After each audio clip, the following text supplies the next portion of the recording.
Howdy, my dudes. Random Fight Fan here, and we got the first fixing your build of the league. This is a tax build. It is a Lich, Essence Drain, Contagion, Dark Effigy, and Venom build. Essentially, it does a lot of poison damage, or sorry, it does a lot of chaos damage, and uses that to do a bunch of poison damage and other fun things. And I think you'll see that this one here we're able to improve massively. I'm not too sure exactly where you were struggling, but according to Path of Building here, you only had about 13,000 damage when you have everything put in place per second, which is pretty atrocious. I saw some of the other builds of this type that were being pushed out that other people were presenting, and the single target was definitely lacking, and I think we may have vastly improved that for you and been able to actually increase this massively. So this is your setup right now. I will say I went through this initially because I had a lot of research to do before I gave this one back to you, because I wasn't as familiar with this one, but now I am very familiar with it, and I'm pretty sure we got it right. So first things first, we're going to take a look at your Ascendancy. You are the Lich. Of course, I forgot this thing here is glitched out and it doesn't actually show the passive tree. But when we see the Ascendancy, the one main thing that you do with Lich is you come and you get Eternal Life so that you're obscenely tanky. With that, you also don't have the helmet that is super amazing with it. So first things first is you need to take Eternal Youth. You're going to use it to lock your health, and you're going to use that to get you access to a bunch of while on low life options. It is very powerful, very good, and you will be wanting to do it. The other thing is Rupture the Soul, not really it for you. You are going to be spreading out so many chaos dots that you won't need this at all. I'm sure it looks pretty, but Eldritch Empowerment is massively better. So first thing you're going to want to do is drop Rupture the Soul for Eldritch Empowerment to give you a 30% more multiplier, and you're going to drop the Jewel slot for Eternal Life so that your Energy Shield locks your life. And I saw your chest piece already. You can afford this, but you have to upgrade everything else for sure. When you get your 4th lab, you can get Crystalline Phylactery again, because this here is pretty good. If you really can't live without Rupture the Soul, you could put that one instead, but I'd say get a really good jewel and put it in Crystalline Phylactery instead. Now, first things first, let's go through the gear. So we got to go back to the web page here so that we can actually see what the gear is. Your weapon, unfortunately, gain damage is extra, does not work with the dots, so you're going to have to drop that. What you're going to want for your weapon is spell damage, chaos damage, and level of chaos spells. Those are the absolute most important. Then pretty much anything in the suffix. You don't really need crit damage, you don't need crit chance, none of that's really going to affect you. As a matter of fact, you're probably going to prefer not to have it so that you could get, I think it's called Controlled Destruction, on your, not these, on your Dark Effigies, which will actually help you out quite a bit. You could also get some mana regen or anything like that, but as it stands, this isn't a bad weapon for most builds, but it does very little for you. The chaos damage could be higher. You want spell damage, and you definitely want those chaos spells in there. The helmet, though, oof. Unfortunately, you don't really have a choice for helmet. You need 2 unique helmets. One of them is Aziri's Disdain, which allows you to lock your health, or sorry, causes 10% of your damage to bypass energy shield, which just means it's 10% reduced damage taken. And I checked the price of it. They are dirt cheap. So you're going to want to get one that has corrupted 12% damage bypasses energy shield, which just means you take 12% less damage. Fantastic. And then you can also get one with a pretty high health as extra energy shield, which is another fantastic roll. If you have like 1500 energy shield, but you got 15% of that as, or 1500 life, but you got, 15% of that as extra energy shield, that adds up quite a bit. Now, for your second set, you got a scepter. You don't need a scepter at all. Unfortunately, this is doing you a lot of harm. You need to drop this. You need to get you need to get a focus. The focus gives you spell damage again, it gives you levels of spells, which is absolutely essential. It's where all your damage comes from. Spell levels is where you get all the damage with spells. It's also going to give you a bunch of energy shield, attributes, resistances. It's everything that you need. Get yourself a focus. Yeah, it can even give you cast speed. Like, yeah, drop this immediately. I know the discipline is nice, but drop it immediately. Now for your gloves. Unfortunately, you got pretty nice suffixes on these gloves, and these could have been decent if they weren't a level 52 base. These things, they need to be improved. They're holding you back. I know it's going to be hard to drop the int and the lightning res, and the rarity seems nice, but yeah, getting gloves with big energy shields and life and mana are decent. You're going to want to focus mostly just on the energy shield, and then obviously defensive stats in the bottom there. Boots, yeah, keep the movement speed, keep the energy shield again. Life isn't a dead stat because you would convert it with Azirius Disdain to energy shield, but it's better to just go energy shield on these. And then, yeah, resistances, attributes, whatever you need to just wear your gear. Nothing wrong with this belt. It's actually a pretty solid belt. It's not bad at all. And then your rings. This one here is definitely your best ring because it's got decent suffixes with the all res, the cold resistance, the rarity. It's got decent mana and 13 chaos damage. Like, this is actually a solid ring. This one's worth keeping, worth having, worth using. But the chaos damage can go up to, I think, 30%, so you'd probably want to look for something with a little bit more damage on there. You can also roll cast speed on a suffix. So unfortunately, that means this one here is not nearly as good. I know you got the 20% cast speed and the all res, which is nice, but then you don't need cold damage to attack, so you don't need increased cold damage that does nothing for you. So this one here should be replaced pretty quick. Your amulet is not bad because it has level of all spell skills, you got all attributes, you got rarity, it's kind of nice. The spirit is probably okay, but you don't need it, honestly. You don't need it. We'll go over that in the skills later, but it's not required.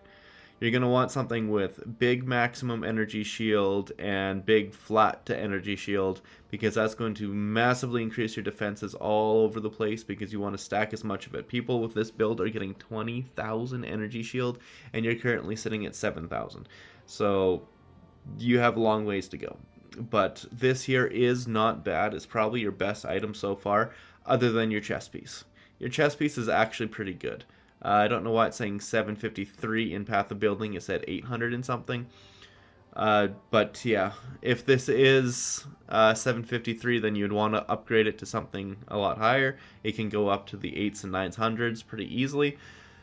Might get a little pricey, but it will help you out a lot in the long run.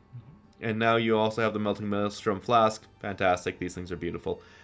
But yeah, pretty much all your gear needs to be upgraded. Even including your jewels here. I guess, yeah, the only thing I really have to say about the jewels, like, you got the spell damage, which is nice. Spell damage, cat speed, chaos damage, presence, area of effect are all good. You could also get, but the thing about all of your jewels, though, is that not a single one has energy shield. And also, these two jewels are kind of decent, but this one is useless. All it's giving you is the increased spell damage and faster recharge. Nothing else is really helping. Yeah, you got 9% fire res, but this thing is just not it for you. So again, for your jewels, you're going to want to look for, I got it written down here so I don't mess it up, percent energy shield is your number one. It's number one. And then after that, you're going to want to be looking for like spell damage, chaos damage, cast speed, which are all really good. And then energy shield is extra stun threshold is very nice to look for. You're going to want some of that as well so you're not getting stunned all the time. And then presence, area of effect can be nice. And energy shield recharge rate is also fantastic. Then also finally, energy shield from focus can be good if you get a really good focus. But if you don't have a really good focus, it's useless. Like, you have 39% increased energy shield from your focus right here, but you're not even using a focus yet. You need to get a focus. Finally, you could get increased effect of Withered, but there is a caveat to Wither. It only works in 20% increments. And the reason for that is because Wither has a 5% base. And you can see that right here. When we come here, Withered applies 5% increased chaos damage taken. and it can be stacked up to 10 times, whatever. Increased withered effect only goes into whole numbers. Same thing with everything else in Path of Exile. If you're at 99.9%, well, guess what? That's the same as 0%. It rounds down. So if you have 20% effective withered, it is 20% of 5 is 1. It goes up to 6. That's why on the tree here, it's actually built that way. You come down, it's chaos damage, and then you get increased effective withered, to 10%, so 20%, that's another 1. And then this node right here gives you another 20%, so you get 2% effective withered, brings it up to 7%. Doesn't sound like it a lot, but it stacks up to 10 times. 70% increased damage, but that's increased damage taken, so it's actually a multiplier. It's really, really strong and good. So if you're going to get withered effect on a jewel, just know that you're going to need in 20% increments, otherwise you might as well get none. Now, that is your gear. I'm not going to talk about your skill tree or your passive tree, but your skills themselves. Your skills are oof. Your skills are in a real bad spot, honestly. So the first thing here, you have Barrier Invocation with Enfeeble. That's your first curse. Then you have Despair, which is your second curse. And then you have Blasphemy with Temporal Chains and Vulnerability. You have 4 curses. You have Whispers of Doom here, so you can apply 2 curses. But you're rocking 4. So first of all, Enfeeble, you don't need it.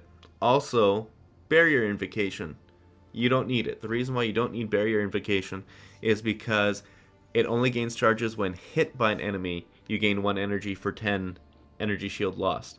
The reason why you grabbed it, I'm pretty sure, I guess I need to pull up Path of Building again, is because you saw this has a cost of 3% of maximum energy shield. Well, that does not work towards Barrier Invocation. It does not work at all. Barrier Invocation only works when you actively get hit by an enemy. So that does nothing. Unfortunately, drop Barrier Invocation is doing nothing for you. Now, for your Blasphemy, you have Vulnerability in there. You're not doing physical damage. I know you have Bone Storm in here. Get rid of it. It's not needed. It's useless for your build. Just drop it. Now, Vulnerability is only going to reduce the target's armor. Yeah, that's useless. The only thing then in here that's really good is obviously Despair and then Temp Chains. And even then, you could potentially drop Blasphemy and Temp Chains if you wanted to, but I wouldn't because you're going to be waiting for things to die, so it'd be nice to keep things away from you. But we're going to change this. We're going to improve it. But yeah, definitely drop Barrier Invocation, drop Enfeeble, drop Vulnerability, and drop Bone Storm to start. You're going to get rid of the Scepter, you're going to have a Focus, and it's going to be difficult to fit in the Spirit costs, but one way that you're going to do that is you're going to put Ingenuity on your offhand, like your Weapon Swap 2. Sorry, not Ingenuity. Your Blink on your Weapon Swap 2. And then you're also going to get another support called Coalescence, which allows you to immediately start your energy shield, and you'll also put that only onto Weapon Swap 2. So that way, you can still run your Blasphemy and everything else, going around doing whatever you want to do without having to worry about Blink actually being on the bar. I don't know exactly how much Spirit is going to cost total because I haven't gone through it too far. I'm pretty sure Withering Presence is a Spirit cost. Yeah, so it'd be the 60 Spirit from Blasphemy and 30 from Withering Presence on your main hand, and then your Weapon Swap 2 would be Blasphemy and Coalescence for your defensives. And obviously the passive tree is going to change completely. Now, for the main skill, this is the big thing. So Essence Drain. Where are you in here? Essence Drain. Swift Affliction, good. You don't need Arcane Tempo in here. You're going to drop Arcane Tempo because you're going to want to focus on this for damaging. This is your main skill. It'd be nice to have a little more cast speed, but I mean, you already have considered casting on there because you know that you need the more damage. We're going to fix the cast speed on the tree, drop Arcane Tempo in here. You need this to stack big dots. So you're also going to keep Chaos Mastery because obviously levels is damage when it comes to spell gems. You're going to replace Arcane Tempo with Chain for mapping because Chain will bounce from target to target, which will help very nice, and it'll also work very well with your Contagion when you get that going on there. And you're going to move that Arcane Tempo to Contagion. So yes, you got Arcane Tempo out of there, you got Chain in for mapping, and you're going to replace that Chain with Deliberation for bossing. Deliberation, what that does is it just gives more damage, but you move slower when you're casting it. Oh well, you cast it a couple of times and you're rocking around. It's fine. And then when you get to the 6th slot, probably the best thing that I could think of to put in there is Drain Ailments. It is another big damage multiplier that gives just a... It has to drain an ailment, so that means it could take away the poison from Envenom, but Dark Effigy casting so fast it shouldn't be a problem. However, we're also going to put burns in here that it probably won't be an issue at all, and depending on how the Chaos to Cold things works, how it triggers freeze buildup, if that also gives chill, then that would give another thing for Essence Drain to take on with drain ailments. Now, Contagion here. Contagion is another big one. It needs the Arcane Tempo. That's only 3. When you get another slot in there, you're going to want to put in Hinder. And then for your final slot, it'd be Chaotic Freeze, which would potentially work very well with Drain Ailments. Now it's your Dark Effigy. Dark Effigy is your second big skill for bossing. And yes, Overabundance is fantastic. You're going to have it for sure. You're going to keep spamming Dark Effigies, and it's going to hit faster when it has the 1 Chaos Dot from Essence Drain, 2 the second Chaos Drain, or sorry, the second Chaos Dot from Contagion, and then a third. Do you have it? I don't. Yes, you got Decaying Hex here. That is your third Chaos Dot, so it's going to spam it extra hard, and you definitely want that. Then I don't know if poisons count as a Chaos Dot as well, even though it is Chaos damage and a dot. But that would be 4 things spamming really hard with Dark Effigy. Fantastic. But I don't really see the need for acceleration. I would definitely say Concentrated Effect, Overabundance, Envenom, and then Controlled Destruction would be absolutely essential. Don't use something like... it's called Extraction, where it sacrifices some health to do increased chaos damage. That just kills your Dark Effigies in like 5 hits. It's not good at all. But Controlled Destruction would fit in here really well because you don't have crits on it, and it's just more damage. It buffs it a lot. So Overabundance, Concentrated Effect, Envenom, Controlled Destruction, and then for your final slots, I feel like you have some options. The options are Core Morbidity, which buffs your poison effect. Execute, which buffs your damage on low life. And Zenith, which buffs your damage if you're above 90% mana when you cast it. And then finally, Ancestral Urgency, if you just want these things to cast faster and you don't want the delay. So those are all options that could be very good, and that is entirely up to you to choose. Now your Despair, it kind of has some options here. Decaying Hex, Heightened Curse, and Impending Doom. Love it all. You could also put down Cursed Ground, so it has a big AoE. However, since I'm highly suggesting you use Burning Inscription, which causes Burning Ground afterwards, which would give it a burn, which would allow Essence Drain to consume ailments. If you do that, the Cursed Ground makes the Burning Inscription take a really long time to kick in, which is unfortunate, but if Cursed Ground does mean that you would have to worry about it less often. But if you are willing to cast it and get the Burning Ground to make Essence Drain stronger, then you would take off the Cursed Ground, there we go, and probably put an Inspiration for 1, obviously, to bring the cost down. But some other options are Ritualistic Curse, Focus Curse, and, well, that's pretty much it. Ritualistic Curse and Focus Curse. Now, yeah, like I said, drop Bone Storm, Covalescence, it would just increase your survivability, and then put Temp Chains on your Blasphemy. But when you have Temp Chains on there, what you're going to want to do is add the support gem Encumbrance to increase the magnitude of its slows. It is very strong, very good.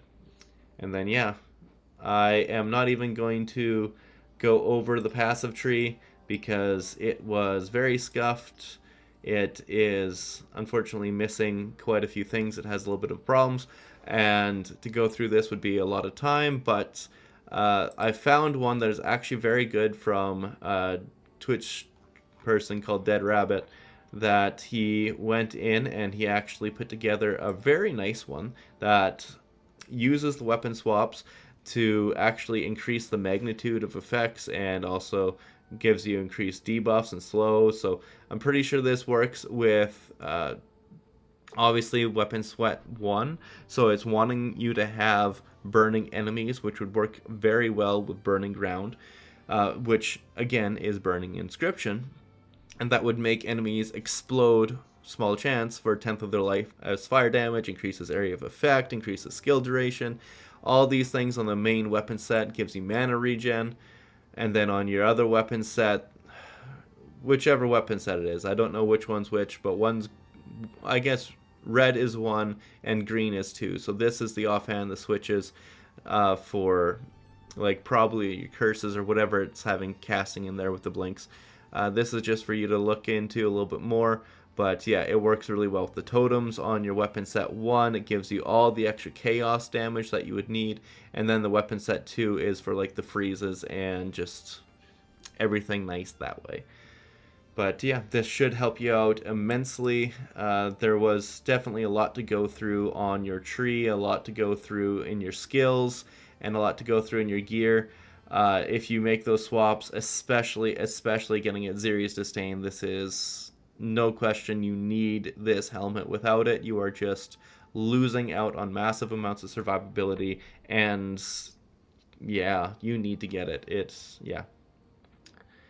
I know this will help you because there is a lot of fixes to go in there, but I hope it helps you in a time that you can afford to get it. And with that said, I open the door to anybody else who wants me to go through their build and help them fix some things. I'll have the Mobalytics link to this skill tree in the description of the video, and yeah, that should be everything. Thanks again for sending in the video. Anybody else who wants to have their build looked at, I have the Discord in the description of this video, and it 100% is available to anybody. Just a message in there with a copy of your Path of Building so that we can go look through it and help fix your guides. And with that said, you dudes have a wonderful day. See yous.